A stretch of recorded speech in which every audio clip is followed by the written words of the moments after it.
Hola, hola, buenas tardes, buenas noches, queridos amigos, compañeros. Bienvenidos a la conferencia de prensa de Duna, parte 2. So, we're ready. Let's give a warm welcoming to the director of this breathtaking film, Denis Villeneuve. Un aplauso. And also the amazing cast, Josh Brolin, Zendaya, TIMOTHEE CHALAMET, Florence Pugh, and Austin Butler. Can you sit with that? Oh, yeah.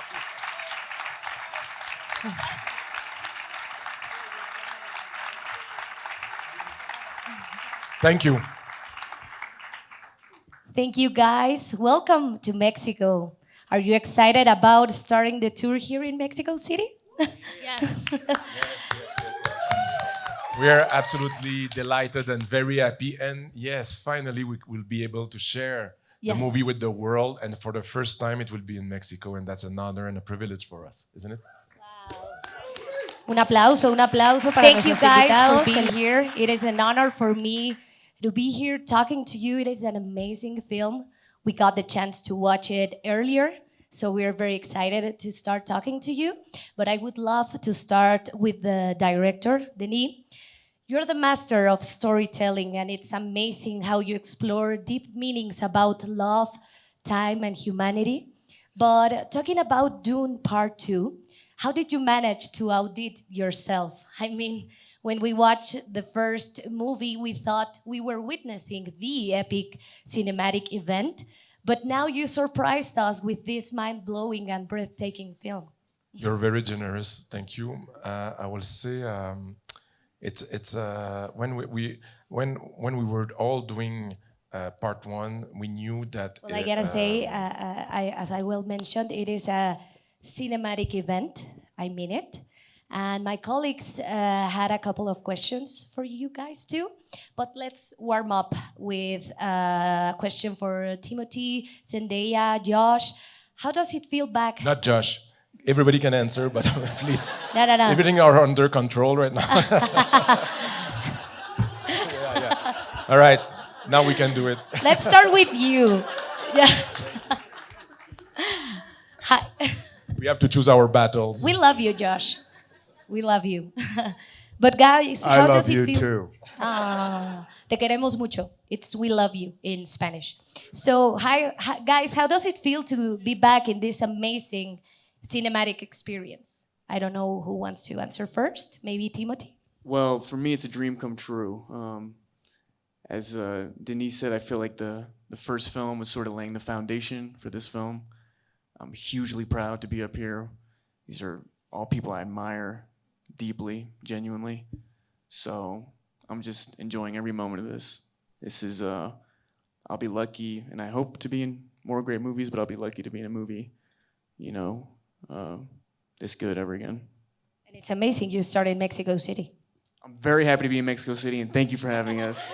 Yeah. Honored to launch this here. Zendaya? Yeah, I mean, I don't know what more to say. It's the same feeling. I feel so incredibly grateful. You know, it's something so special, and you really feel like you're a part of something that means something to a lot of people. Obviously, the book means something to a lot of people, and there's such a legacy there. And I feel, just incredibly honored to be a part of something that means so much to Denis as well. And you can feel that heart and that joy every day we were on set. So yeah, just being here, being with all of you guys are so nice and loving, and the energy is really beautiful. So yeah, I'm just, it's a dream for sure. Welcome to Mexico too. Thank Zendaya. you. And Josh, are you excited of Yeah. being back? Oh, you want me to speak? Yes, of course. Yeah, I would love to hear you. Honestly, in all seriousness, I think the only inaccuracy that Denise said is that he is born to do every movie that he's done. He's just getting better. It's just true. The talent is growing, and he challenges himself. And there's very few. Stop! Don't talk. I'm talking. There's very few directors that continue to challenge themselves, especially with the growth of their celebrity. And I've never seen somebody go so deep with their work. And it's wonderful because Sicario was a masterpiece in itself. DUNE2 was a masterpiece in itself. Something happened here. I don't know what, but I think everybody feels it. So it's wonderful. It's nice to be a part of it. Thank you so much. Let's give them an applause for this warming. Perfect warm-up. A question for Timothy. Could you please elaborate on the evolution of your character from the first film to this one? What differences did you find in Paul in Dune Part 2? Well, I feel like at the beginning of the first movie, you know, Paul's literally behind walls and sort of has a royal background, and I think is virtuous in some way, but hasn't been tested at all. He's literally the son of a duke. Obviously, personal tragedy befalls him over the course of the first movie. He finds himself on the run at the end of the first movie. Without giving too much away, even though everyone here saw the movie today, right? So spoilers have happened. But I think by the end of this film, we see someone who's not only stepped into his manhood, into his adulthood, but is almost accepting a leadership position that he's very reluctant to. You know, is sort of wanting to embark on a different path with Chani, where he'd be taken as he was, and instead destiny calls him, and he can't refuse his destiny. Amazing, thank you, Timothy. And Zendaya, sorry for my bad pronunciation. It's okay. I'm Mexican. She's used to it. I'm French Canadian. We can finally know more about your character in this movie. How do you like, but what do you like the most about playing Chani? Oh, that's a big question. I would say, what do I like most about playing Chani? I think what I really appreciate that Denis brought forward with Chani in this iteration, I think, is really giving her strong convictions and a real strong sense of self. And I think for me, that was enjoyable as an actress because it made the whole love story much harder and more difficult, which means we had to earn it. And their love isn't given. It's something that they, you know, they have to work for. And she comes into it extremely guarded with a lot of pain surrounding what Paul really represents in her life. And so I think for me, it was exciting because I was like, oh, there's this internal, constant dialogue I think she's having with herself over whether or not she should allow this person in, and whether or not it is safe to love. And I don't know. So the love story was interesting to find with someone who is so intensely fierce and strong and guarded for good reason. Amazing. We love Chani in this movie. And we have two special guests too. Two new characters that are here today, Florence and Austin. So guys, how did you come to the project, and how was it to join this amazing cast? Ladies first. I came to the project after the first movie came out, obviously. I think we have a very unique position, which is that we got to fall in love with the movie as everybody else did, as the world did. We got to see not only just how incredible the story was and these characters were and this world was, but we also got to see just how important it then became to so many people. It was a phenomenon, like it literally was a ripple effect. So not only was there that going on, and then there's a conversation of a second movie, like the idea of being in a second movie was then basically like the best gift ever, because we knew what we were walking into, and we knew that it was very, very special that we were able to walk into it. I watched the first movie, and I remember chatting to my team and just gassing about it. It was just like, I hadn't seen anything like it for such a long time.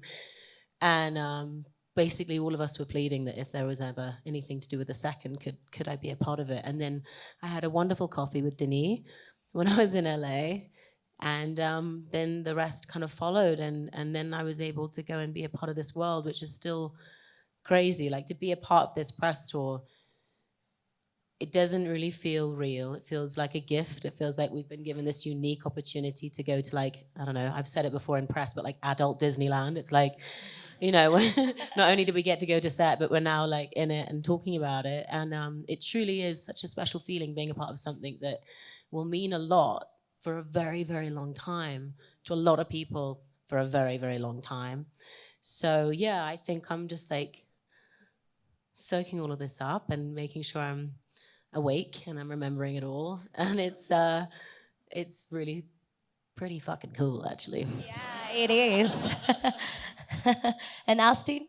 Yeah, I feel the exact same way as what Florence was just saying. That the gift of being able to see the first film, and I've been a fan of every one of Denis' films beforehand, and then to see Dune and know the scale and the texture and the feeling of it and the intensity and the beauty. It was one of those things that I thought if I ever got a chance to be in something like that, I would do anything to be a part of that. And then our wonderful casting director Francine Maisler connected us, and so Denis and I had coffee and we just talked for hours. And coffee seems to be that's the trick. A good way to get a job. I'm a cheap date. They buy your coffee. I'm all right. You get a part. Yes, we had a glorious coffee, and then we started going on the journey together. And this was such a fun character to get to dig into, maybe the most fun I've ever had, because there's so much possibility. And so yeah, we had a blast. I feel endlessly grateful. And Austin, you clearly had an incredible transformation. So could you please elaborate about playing this antagonist? Yeah. Our first conversation, we started talking about, one thing I remember you saying to me was Denis' vision was to have Faye being physically imposing in some way. And so I knew that there was going to be a lot of training involved. And then that changes the way that you walk, and it changes the way that you feel in your body. And when you have more weight on you, you feel different, you feel more rooted to the ground. And so that was the start, and then it was figuring out how he fights. And so working with our wonderful stunt team and with our Kali instructor in Los Angeles to do knife training, and that became another one of the keys in. And then it was really just finding how my fear was to end up playing a caricature in some way, and so to find the childhood that leads to somebody becoming like Fade, the brutality that he grew up in, that violence being power, and having somebody like the Baron as your ultimate view of power, what that does, what you end up soaking in. And so then that changed what I did vocally with it and that sort of thing. So you just find all those little keys in, and then we get on set and we just play, and it was so much fun. It was impressive, I gotta say. And Florence, what can you tell us about your character without spoilers? Tell us everything. Tell you everything. Well, I play Princess Irulan, who is the fantastic Christopher Walken's daughter. He plays the Emperor. I'm not actually his daughter, just in case. I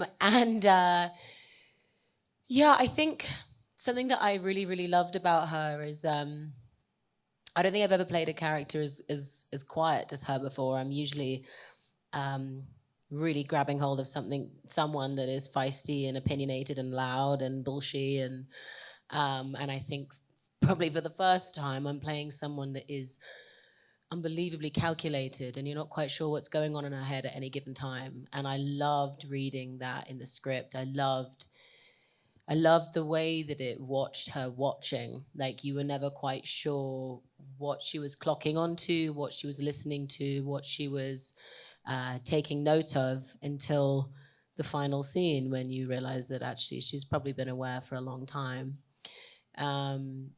She's an exciting role because I know that it ends on a ... And I think for any actor, having a character that only kind of breathes potential of what's to come next is the most thrilling thing, especially when you're in a cast like this.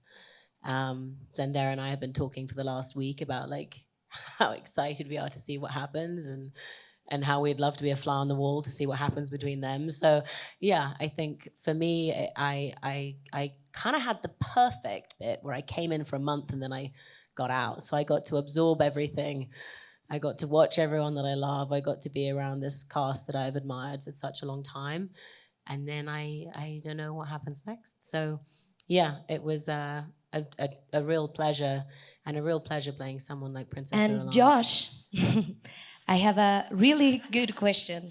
Can I read the question first? Okay. First, this is from Hugo Corona, the Jordi and Exa. Oh, yeah. Yeah. Yes. Okay, Timothy. No. Most characters in the film are driven by love and power, but a soldier like your character can't have either. So what drives him? What drives him, love or power? Again. Most characters in the film are driven by love or power, but a soldier like your character can't have either. So what drives him? Money? I don't know. He can't have love or power? Why not? He has a love for Paul. Ask Hugo. Yeah, Hugo. Where are you? I don't think that that's true. I think that he does have access to love, and the love that he feels for Paul is, yes, paternal, and yes, a mentorship, but very, very, very strong. And Denis, we were doing that scene. You guys have seen the movie, right? That's okay, good. So we were doing that scene where he pops out of the sand, where Paul pops out of the sand, and Gurney sees Paul for the first time. And I had done it, in whatever way I was doing it, whatever gruff way I was doing it. And Denis said, was irritated, which he usually is with me, Denis, and said, where's the vulnerability? Where's the vulnerability? And I remember we did one take, and it truly felt vulnerable, and that's the take that he used. And I love that take so much because I see the love in that take. So, yeah. And then power. Yeah, he has a lot of power, man. Yeah. Physical power, not spiritual power, but physical power. I don't want to answer Hugo's question.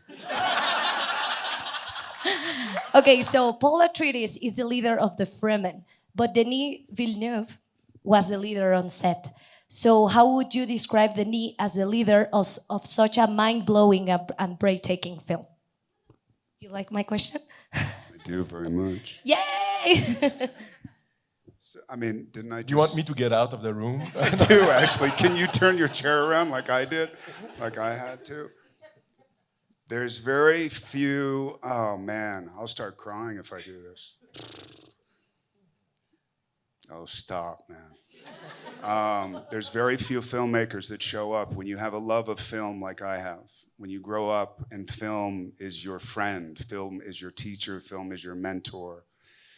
And then a director comes by once in a while. My father mistakenly, as a horrible parent, took me at 11 years old to see Apocalypse Now, and it changed my life. He didn't know it was going to change my life. I think he was trying to destroy me at the time, but it changed my life. There's certain movies that you see, and then to actually be a part of that process with great directors, and directors that can do intimacy along with scope is very, very, very rare. So there was nothing about this process of making Dune that didn't feel intimate. And that takes a very special person that I think Denis is very, very much. He's totally socially inept. He will have no idea what to say to you during coffee. But man, can he direct a fucking film, huh? Thank you, Jeffrey. You're sweet. I love you, Jeffrey. You all have a great energy together. Can you share with us a behind-the-scenes memory, maybe a fun story from set? It was very sandy. Austin, you got a great one. Yeah, Austin, you have got one, a great guys. You go, Timothy. Fair enough. You're blushing, Fair enough. so I you got have it. one. I got it.